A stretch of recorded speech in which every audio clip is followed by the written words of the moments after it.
Hello everyone. In this video I want to do a quick quick demonstration of a LED photography light or LED video light, because this LED light is mainly for videography when you actually need to I guess set up the video light really quick on the location and then take some shots. But after this review, I'm actually gonna return the light back to where I purchased it, because to me this light is actually this light is actually very underpowered for actual use, because the light I'm using right now, it's a 150 watt Godox SL-150, and I purchased that light together with this one, and after using both, it's a no-brainer that the Godox is way more powerful and way more usable than the light right over here in front of me, which is the Neewer LED NL660. So the 660 means that this LED light actually have 660 LEDs built into the light panel. So I'm not gonna do an unboxing, I already take everything out. So basically it's just the light itself mounted on a U bracket, and it actually comes with the barn doors as well. The power source, it comes with a AC adapter, and it's a 2-section AC adapter, and I think the length is about 10 foot. So a 10-foot AC adapter. It uses, I think, a 12 volt outputs at 15 volt at 3 amps. So that's probably the power consumption for the LED light right over here, and it's rated at 40 watts. So again, keep in mind the light I'm using right now is a Godox SL-150, just bounced on top of my ceiling right down here. I didn't even use a softbox.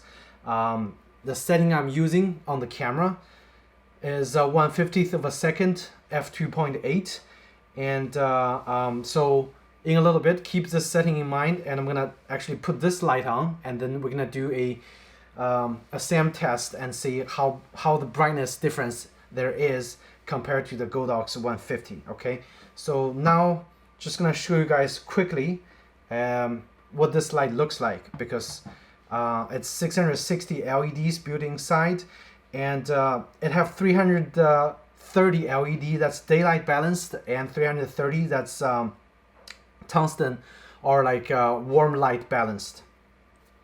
Those barn doors are removable with a screwdriver, or if you can, you can probably remove it by hand, but it's pretty hard to remove.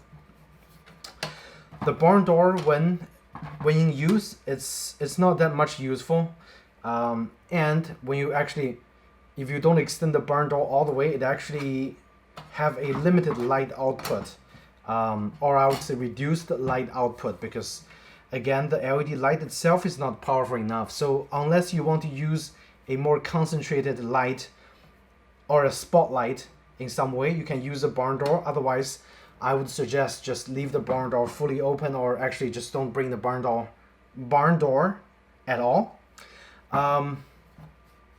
Let's take a look at the back. The LED itself, I would say it's constructed pretty well. It's full aluminum, like the entire body is aluminum. The U bracket is also aluminum. Even the handle right here is aluminum. So construction, in terms of construction quality, is well constructed. And of course on the back you can see there is the adjustment, the power adjustment for the white light, and the power adjustment, or they call it the dimmer, for the yellow light. Model number NL660. Input is DC 12 to 15 volt, power is 40 watts, and the light is made in China. There is the AC adapter hole right over here. The power button, it's a rocker switch.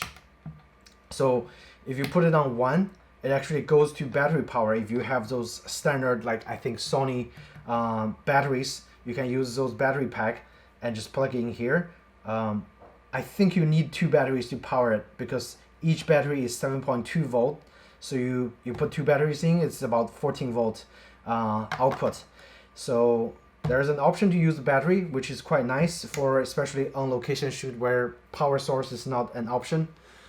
And if you rocker switch to the other side on the number 2, it uses the AC adapter.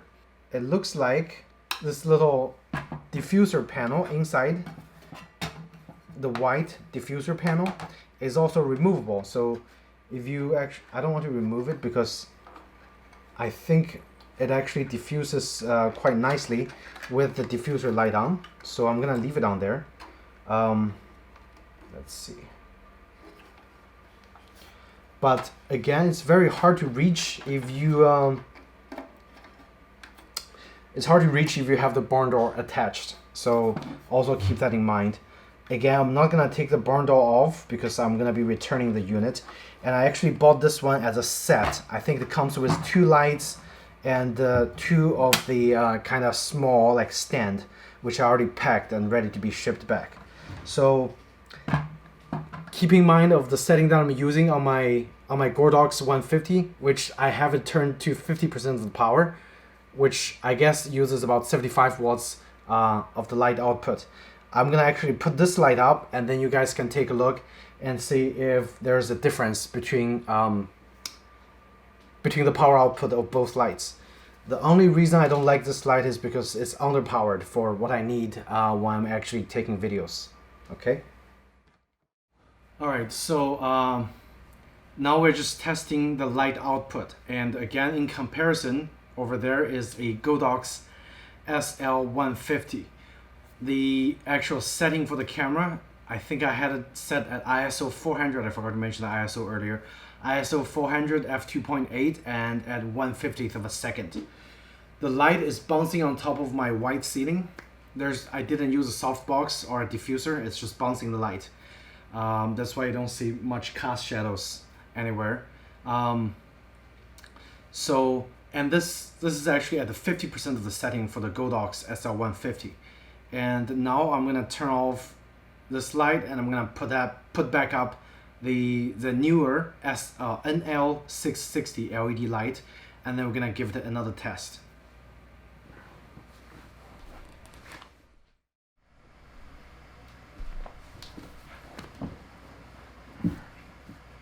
Okay, and now I'm here with the Neewer NL660. Right now I have only the white light turn on, and this is at full power. So this is the brightest it can get. I'm setting up the light at the same height, bouncing off my white ceiling. And this is what you would do if you are shooting indoors when you don't have a softbox. Bouncing off a white ceiling works the best. So I'm gonna turn on the yellow light for you guys to take a look and see the effect. So I'm turning off the white light and I'm turning on the yellow light. And this is with their yellow, which is tungsten balanced LED light turn on. You also have the option to turn on both lights for the full power, I believe. So keep in mind it's 40 watt rated. So if you only have one set of light on, it's only 20 watt of the power output. Usually the power output goes with the amount of brightness that it can generate for the same amount of power. And for LED lights, it's mostly the case. So at 20 watt output, I don't think it's bright enough for what I need, because right now the ISO is already at 400% f2.8, and I'm pretty sure this thing is going to be underexposed. But let's just try if I turn on both the yellow light and the white light and see how bright the scene can get.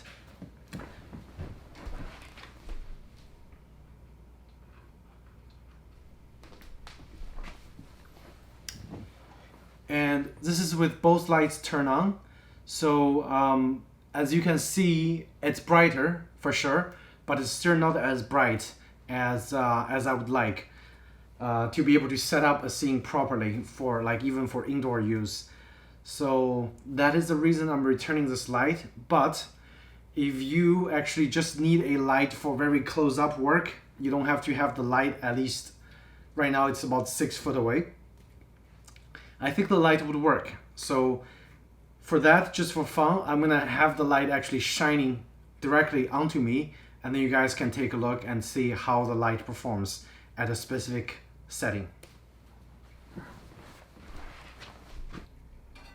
So another problem with the barn door is you can't really turn the light low enough.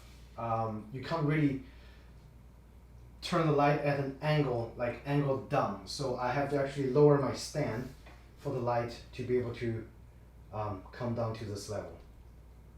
All right, and I'm actually adjusting my barn door just a little bit. I'm gonna turn off the back light over here. And this is just with the 660, all the LEDs turn on. I would say at this point it's pretty bright. If you actually just have the light directly shining on the subject, I think the brightness level is acceptable. But for my needs, I don't use this kind of setting a lot. But I think if you actually just need it for basic video production, the light should work. And I would say at 100, I think when I bought it, it's about $180 for two sets, for 2 lights and 2 stands. It comes in a pack. And also the light comes with a carrying case, which I didn't show you guys over here. So yes, the light would work for certain applications, but only for certain applications. Again, if you set up both lights, it's probably brighter, but I would still prefer my $250 SL-150. It's a single light and it's powerful enough for exactly what I do. So the only downside with the SL-150 is that the fan noise is really, really loud. So if you notice in my my recording a couple minutes ago with the SL-150, you can hear the fan just spinning really hard on the background. So what I'm gonna do next is I'm actually gonna DIY and replace the fan in the SL-150 to make it quieter by using a Noctura PC fan that you can find easily on the internet. And then I think the SL would work a lot better. But this is a quick review of the NL660. This is with 2 LED lights all turned on. So okay, so I actually just went and turned off the yellow light. So now it's just 330 white LEDs shining on my face directly. And so you guys take a look and see if the effect is acceptable for you. And if it is, you should get the light because it's a great value at 2 lights for $180 with 2 free stands. Next, I'm gonna go back, I'm gonna turn off the white light and turn on the yellow light. And again, for you guys to see. And my video camera right now, it's at automatic white balance. So I don't think you're gonna see much of a difference, but regardless, I'm just gonna give it a try. So the color that you see before the white light was turned on was actually came from like the mixed lighting of the yellow and white LED. I mean, it's definitely brought the brightness level up a notch, but I think in terms of the color rendition or the color reproduction, it will be slightly less accurate if you are doing critical like color reproduction work. So my cat is doing stuff. Again, let me turn on the yellow light for you guys to see for the last time.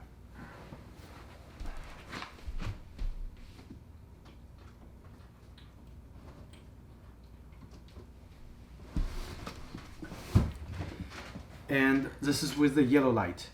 I almost feel like that the yellow light is actually kind of, compared to the white, it's slightly brighter, but it's just my perception. So take a look and also notice the shadow cast on my back from a light shining directly on me. And this is actually with their included diffuser installed on there. So there you have it. If you guys have any questions about the NL660, I'll try my best to answer for you guys. But again, I'm returning the light, so you be the judge. If the lighting is good for you, get it. If not, I would suggest to get the Godox SL series of the lights if you don't mind the fan noise, or if you are able to actually just replace the fan with a aftermarket quiet fan. That light is fantastic. Okay, so thank you again for watching, and hope you guys have a great day. Take care.